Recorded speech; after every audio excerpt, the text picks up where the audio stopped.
xeyirli gününüz hər zaman uğurlu olsun mənim əzizlərim. Sizin səhətə baxırsınız. Biz canlı efirdəyik və studiyamızın qonağı Doktor Hikmət Baxışovdur. Azərbaycan İmplantoloqları İctimai Birliyin Estetik Diş Həkimliyi Akademiyasının dərnəyin beynəlxalq ITI üzvü həkim stomatoloq, bir daha xatırlayıram, Hikmət Baxışov, həm də İmplanten klinikanın həkim stomatoloqu. Sabahınız xeyir olsun, xoş gəlmişsiniz doktor. Mənim əzizlərim, stomatoloqdursa bugün studiyamızın qonağı, təbii ki biz dişlərdən danışacağıq və stomatoloqumuza sualınız olacaqsa buyurun bizə zəng edin canlı efirə. Telefon nömrəmiz 012-510-38-04. Amma söyləmək istəyirəm ki, əgər verilişlərimizi təkrarən izləmək istəyirsiniz və yaxud hər hansı bir verilişi izləyə bilməmişsinizsə canlı efirdə buyurun bizə internet vasitəsilə baxın favorit.tv.a saytında və yaxud da favorit-tv.com saytında. Bu iki saytda bizi izləyərkən unutmayın ki, həkimlərə öz suallarınızı da yazıb ünvanlandıra bilərsiniz və canlı telefon nömrəmizi bir daha xatırlayıram 012-510-38-04-dür. Doktor, dişlərdə rəng dəyişilməyin səbəbi nədir və hansı üsullarla bunu müalicə edirsiniz?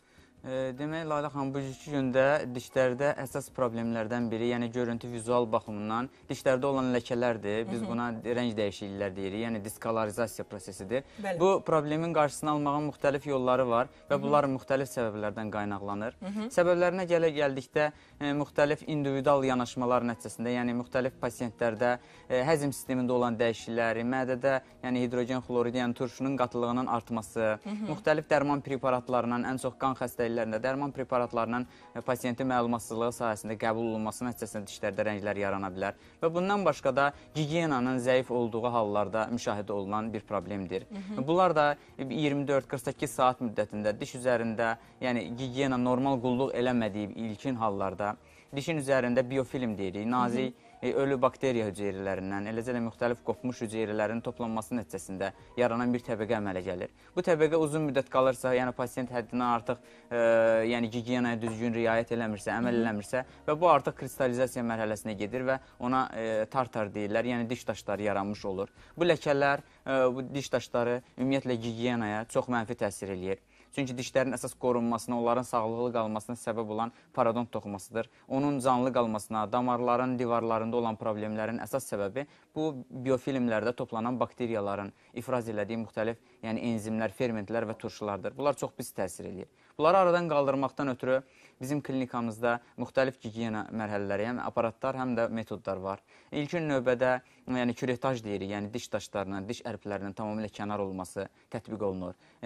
Prozon aparatı ilə, azon qazları ilə, eləcə də vektor aparatı ilə diş daşlarının dişlərin boynundan kənarlaşdırılması və dişlərin yerdə qalan hissəsinin sağlamlaşdırıcı preparatların tətbiq olunması ilə biz bu problemi aradan qaldıra bilirik. Yəni bugünkü gündə əsas bu pasiyentlərdən asılı olan bir şeydir. Doktor, çox üzr istəyirəm, davam edəcəyəm, amma tamaşaçımızın sizə sualı olacaq. Sabahınız xeyir olsun, buyurun, eşidirik sizi.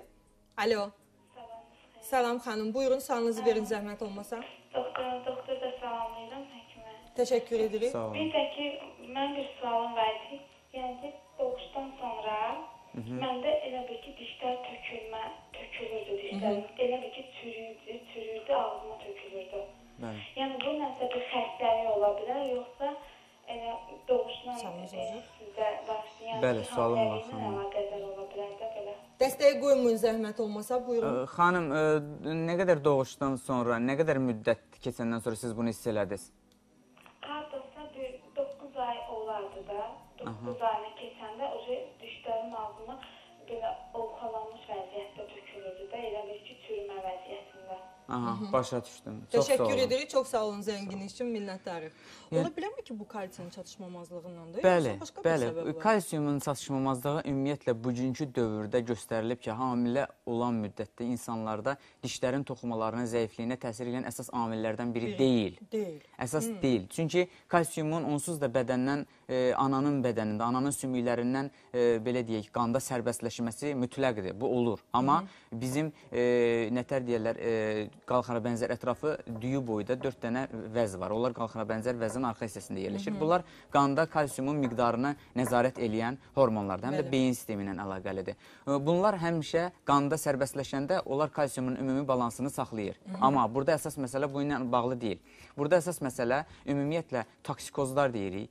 Bu müddət ərzində yəni belə deyək, müxtəlif qazların həm 12 barmaq bağırsaqda, həm mədədə olan qazların, xlorid turşusu və qələvi mühitdən qazların qida borusu ilə evakuasiya olunur ananın ağzından və analar onu bilmədən müxtəlif toksikozlardan geyirmələr zamanı bunlar ağızlarını yaxalamağı məsləhət görərdik. Çünki bunlar ağız boşluğu yaxalanmadığı nəticəsində uzun müddət turşuların buxarları dişlərin emal toxumasına təsir eləyir. Bunlar da kalsinasiya prosesini sərbəstləşdirir və həddindən artıq həm sərbəst radikallaşmanı da artırır. Buna görə də kalsiumun pozulması dişlərdə uzun müddət narahatçılıqlar baş qaldırır. Həm də təbii ki, əgər hamilə olan xanım mütləq ginekoloqun məsləhəti ilə lazım olan dərman preparatlarını qəbul eləməlidir. Bu mütləqdir. Bu belə. Dişlərinizdə problem varsa, buyurub İblanda klinikasına məmməzlərim gələ bilərsiniz. Ekranlarda telefon nömrələri və ünvanı görürsünüz. Studiyamızın həkimi də hakim stomatoloqdur, Hikmət doktor. Əgər sual olacaqsa ona, buyurun canlı efir vasitəsilə bunu edə bilərsiniz. Telefon nömrəmiz 012 518 04-dür. Doktor, hansı ağardılma üsulları sizin klinikanızda daha çox tətbiq olunur və minimum zamanda dişləri ağartılmaq mümkündürmü? Bəli, mümkündür. Lalə xanım, demək, bizim klinikamızda elə ən çox müraciət olunan ağardılma üsullarından yəni fast blushing deyirik, yəni sürətli ağardılma, ofisdə ağardılma metodudur ki, bunu... Tamaşaçılar da hal-hazırda sizin iş prosesini görürlər. Bəli, burada gördüyünüz kimi ümumiyyətlə ağardılmanın müxtəlif üsulları var, amma bizdə yəni insanların həyatı baxımından qısa zaman kəsimində ağardılma effekti olsun deyənə sürətli ağardılmanın olmasını istəyir pasiyentlərimiz. Biz bunu gördüyünüz kimi çox rahat, ağrısız, başqa bir şüalar, gələcəkdə narahatçılıq verməmək baxımından tətbiq etmədən tam ağardılmanı, yəni pasiyentin razı qalmağını tətbiq edirik. Burada gördüyünüz kimi ilk növbədə dişlərin gigiyenik baxımından bir vəziyyətini dəyərləndiririk. Polishing deyirik, müxtəlif təmizləyici, ağardıcı deməyək, pastalarla dişlərin üzərində olan o biofilmi maksimum dərəcədə aradan qaldırırıq və aradan qaldırılandan sonra yerdə qalan hissələr ağız boşluğu təmizlənilir və dişlər, yəni bu hissədə gördüyünüz kimi diş ətləri tamamilə qurudulur və qurudulma ona görə lazımdır ki, biz diş ətlərini gördüyünüz kimi gingva blokdur, yəni diş ətini həmin dərman preparatının təsirindən blokada eləmək məqsədi ilə. Bəli, bəli.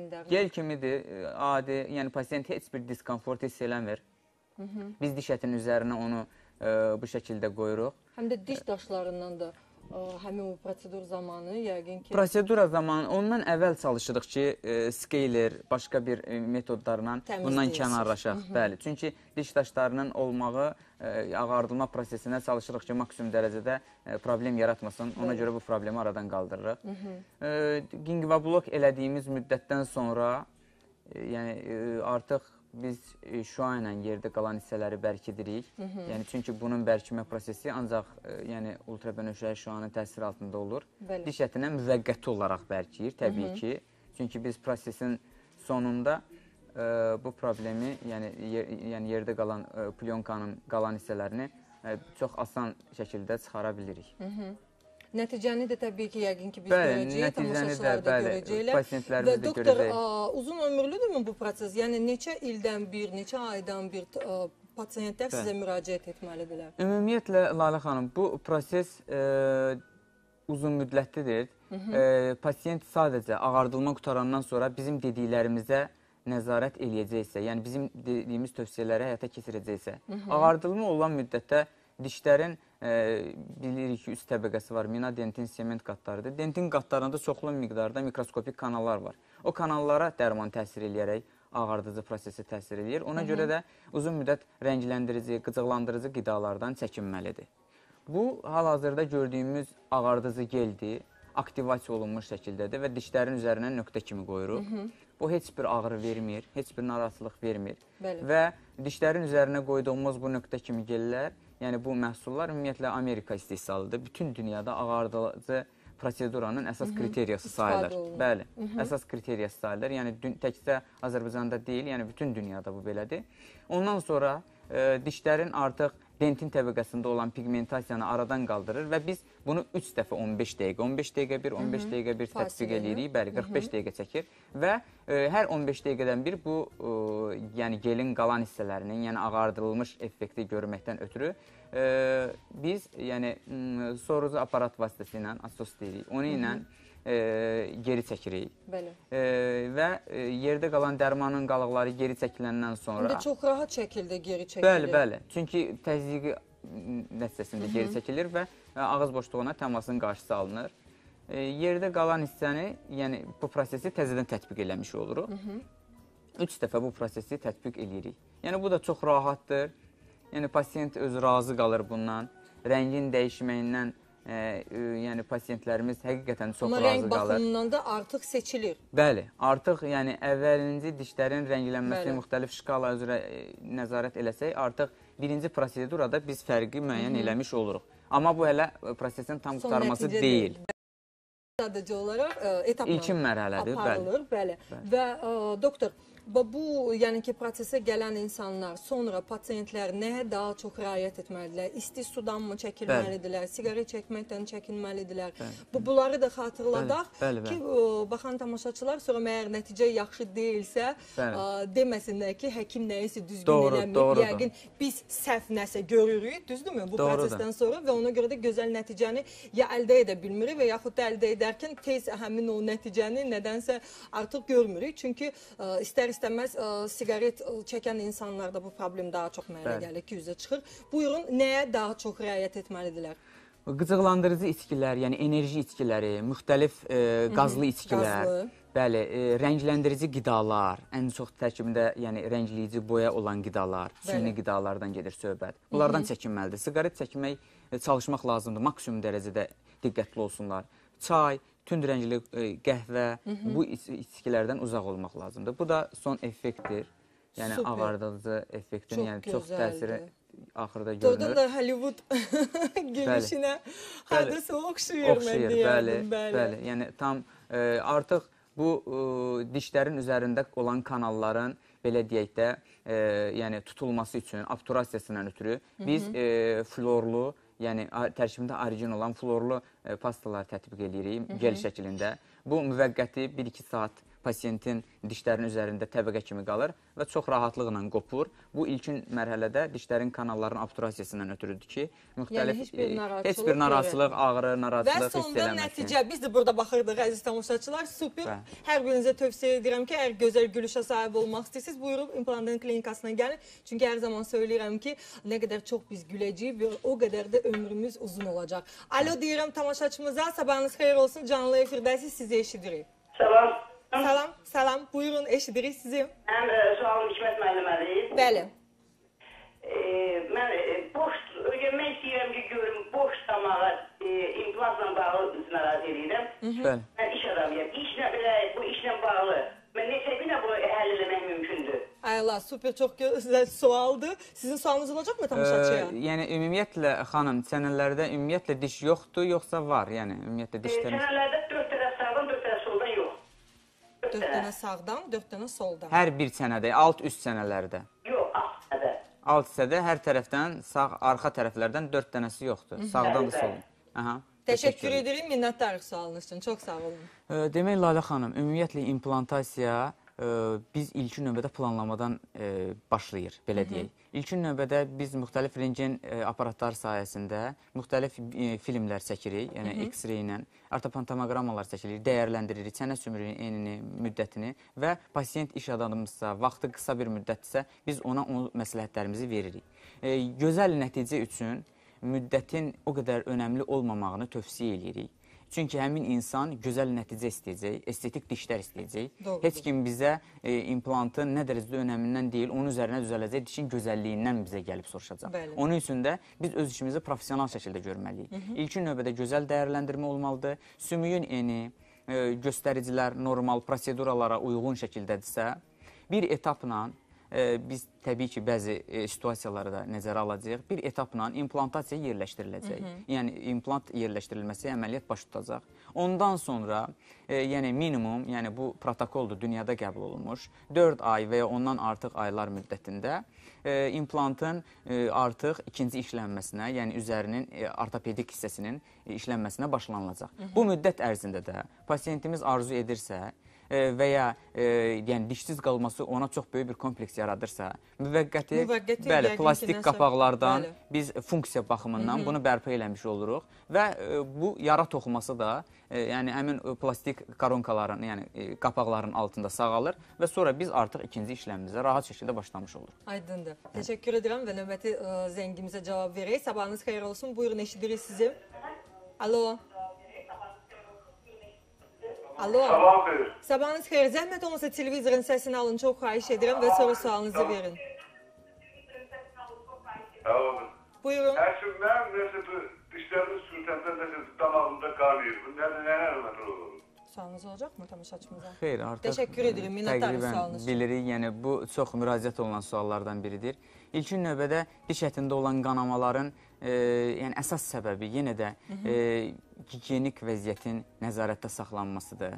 Pasiyent özü vizual olaraq çöldən müşahidə eləməyə bilər, amma həkim baxanda vizual olaraq biz diş əti altında olan çoxlu bir miqdarda diş daşlarının olmağını görürük və diş ətində olan şişkinlik, doluqanlıq, yəni gingivit deyirik, yəni diş ətinin iltihabını görürük. Onu da problemi aradan qaldırmaq üsulu çox rahatdır və yəni əvvəlki ənənəvi üsullardan qaçmaq, bugünkü gündə küretaj, digər aparatlarla müalicə üsuluna keçmək lazımdır və tam effekt verəcək və heç bir problem də aradan qaldırmadan mən söz verirəm ki, yəni bu problem aradan qaldırıla bilir. Sadəcə həkimə müraciət eləməlidir, vizual olaraq baxışdan sonra məsləhət verə bilərik ancaq. İstəsəz buyurub implantın klinikasına gələ bilərsiniz. Hal-hazırda telefon nömrələri və ünvanı ekranlarda görürsünüz. Hər zaman söyləyirəm ki, bu klinikada çox gözəl mütəxəssislər çalışırlar.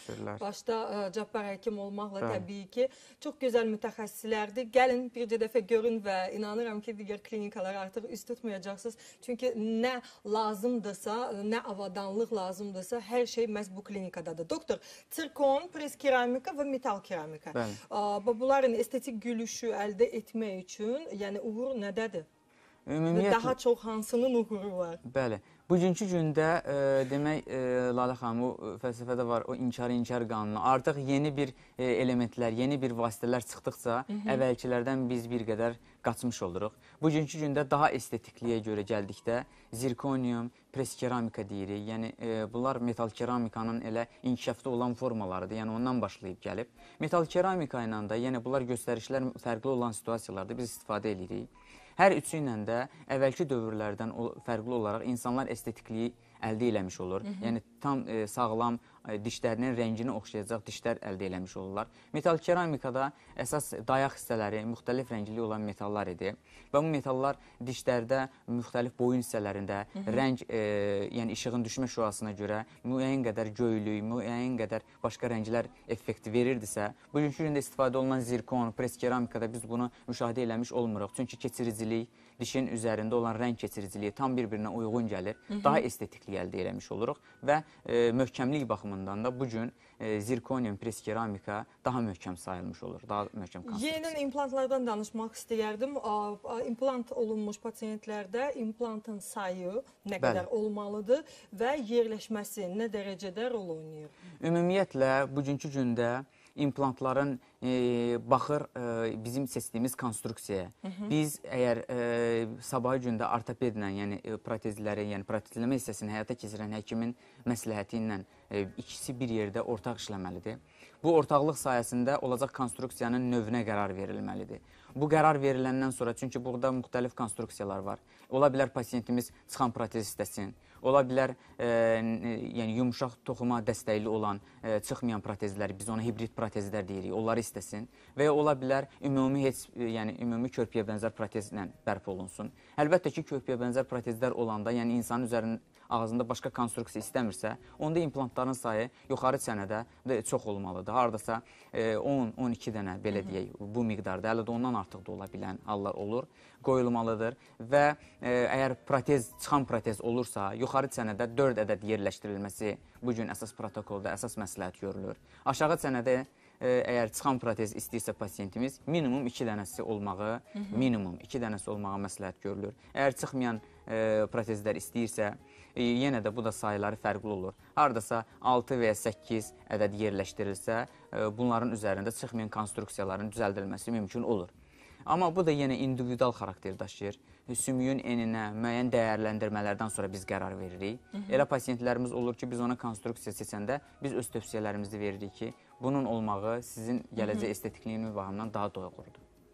Vinirlər haqda son zamanlar çox eşidirik. Vinirlər nədir və bu vinirlərin vasitəsilə Hollywood gülüşünə sahib olmaq olarmı? Bəli. Bugünkü gündə Lalə xanım, elə Hollywood gülüşü sözünün mənası deyil, vinirlərin tarixi ilə bağlıdır. Çünki vinirlər ümumiyyətlə 1928-ci ildə Prinkus tərəfindən ilk dəfə istehsal olunmuşdur. O da Hollywoodda aktyorların makyaj otağında görüntülərini dəyişdirmək məqsədi ilə müxtəlif plastik materiallardan dişlərin üzərinə yapışdırılma nəticəsində. Yəni bu yəqin ki, müvəqqəti dəyişir. Müvəqqəti xarakter daşımışdı. Amma alimlər artıq Prinkusun bu kəşfini götürüb reallığa çevirmişlər və kompozit, bugünkü gündə kompozit materiallardan kompomerlər deyirik biz ona, kompovinirlər. Bir də ki, yəni porselen, yəni keramik materiallardan hazırlanan vinirlərlə tam estetik gülüş əldə etmək mümkündür. Aydındır. Və dişlərdə həssaslığın səbəbi nədir, doktor?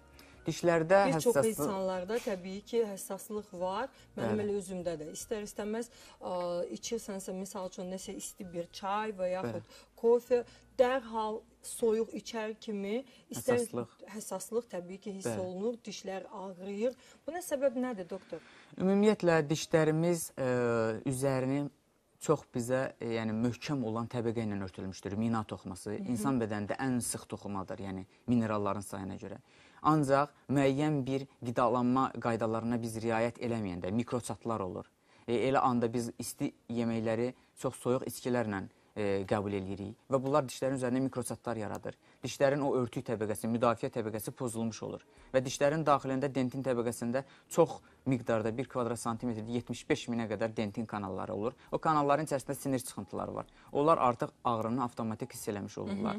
Buna görə də dişləri maksimum dərəcədə gigiyenik cəhətdən qorumaq və həkimə müraciət eləmək lazımdır. Həssaslığın qarşısını almaqdan ötürü müxtəlif dərman preparatları tətbiq olunur və bununla da problem aradan qaldırmaq mümkündür. Doktor, uşaqlarda birinci çıxan dişlərdə karies təbii ki, istər-istəməz karieslə hamı üzləşir və bunun müalicəsi varmı? Bəli, ilkin çıxan ümumiyyətlə... Yəni, məhz ilkin çıxan dişlərdən. Bəli, ilkin daimi çıxan dişlərdən gedir. Süd dişlərini təbii ki, biz maksimum dərəcədə yanaşırıq daimi dişlər çıxana qədər. Amma daimi dişlərə daha çox, belə deyək, diqqət göstərir, özən göstərir. Ona görə ki, yerdə birinci çıxan daimi dişlər çənənin açarı sayılır. Bu dişlərin üzərində fissurlarda biofilmlər, yəni bakteriyalar toplanmasın deyənə, fissurlara karies tez düşməsin deyənə, müxtəlif turşular tətbiq edəndən sonra biz həmin o hissələri fissur germetiklər var, silanlar deyirik, axıcı maye plomblarla fissurlar bağlanılır. Bu ancaq biofilmin orada ləngiməməsini təmin edir və karies burada daha uzun müddətli diş qorunmuş vəziyyətdə olur. Aydındır. Təşəkkür edirəm. Minnətdaram, doktor. Çox sağ olun. Faydalı məsləhətləriniz üçün minnətdaram. Siz sağ olun. Ən azından bugün tamaşaçıları tanış elədiniz ki, gözəl gülüşə sahib olmaq mümkündür. Sadəcə olaraq 45 dəqiqə vaxtınızı itirəcəksiniz və ilk öncə təbii ki, implantan klinikasına gəlmək lazımdır. Minnətdaram sizə və sizin bütün əməkdaşlarınıza. Çox sağ olun ki, bugün studiyamızın qonağıydınız. Mənim məzlərim bir daha xatırlatmaq istəyirəm ki, bizim verişlərimizi canlı-canlı izləyə bilmirsinizsə, buyurun bizə internet vasitəsilə baxın. Demək, bizim saytlarımız favorit.tv.a saytı və favorit-tv.com saytı. Bu iki saytda bizim verişlərimizi izləyərkən unutmayın ki, həkimlərə öz suallarınızı da yazıb göndərə bilərsiniz və ən maraqlı sualları mən Lalə efir vasitəsilə onları səsləndirəcəm. Sonunda belə bir gözəllik salonuna təşəkkür edirəm. Əziz xanımlar, mənim seçimim məhz belə bir gözəllik salonudur. Həmin salon 28 Molla Üzbəyizdə yerləşir. Xüsusilə ustam Şəbnəmə minnətdarım. Telefon nömrələri 012 440 95 16. Məmməzlərim, çalışın, salamat qalın, çalışın, sağlam olun və sabah inşallah 11:30-da görüşərik. Sağ olun.